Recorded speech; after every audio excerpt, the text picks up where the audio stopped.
So what I have here looks like a regular lead acid battery, and it is actually, it's even labeled PB4 lead. So this, on the face of it appears to be just a regular lead acid battery. Maybe a couple little weird signs that it's a little different, or maybe the screws through the terminal legs. But from the top, it appears to be just a regular, lead acid battery. On the side, it's a cooling fan. That's weird. This side is another cooling fan. Let me turn it this way. Another cooling fan, a power plug, and then this. Wolfsburg. Wolfsburg is where Volkswagen and Audi are based. And this is actually an official or unofficial Audi and Volkswagen product. This is built by Audi Volkswagen. And what this is this is a lead acid battery replacement for show cars. When the car is at a car show, this is installed in the car and hooked up to 110 volts. And this allows them at the car show to still run the stereo system and the entertainment system and the lights on the car, and the car can look like everything on the car can work without running down the lead acid battery. And they could use a sort of a battery tender, but a battery tender is actually a trickle charger, and if you're running the headlights and everything on the car, you could be pulling quite a draw. So this is actually quite a beefy 12 volt transformer, basically, that puts out 12 volts here and can then power anything that the car needs to power. And in fact, I'll plug it in quick.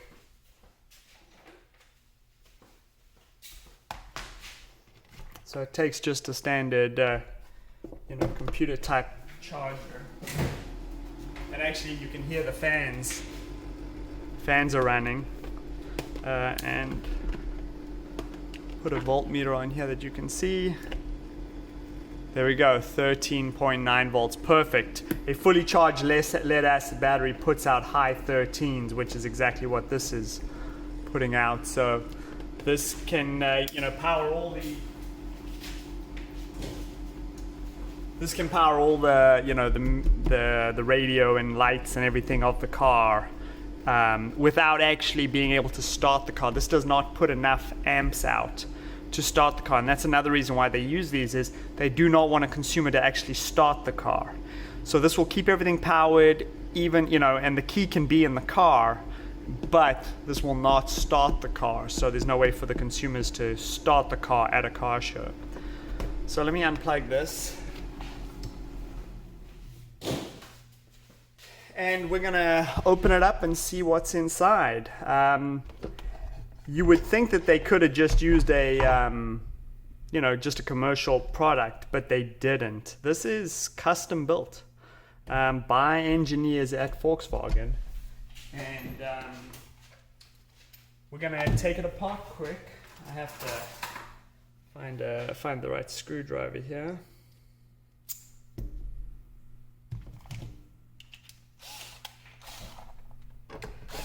So I'm going to pull the fan out the side quick, because I can see that the fan is interfering with taking out the rest of this. So let's take off the fan.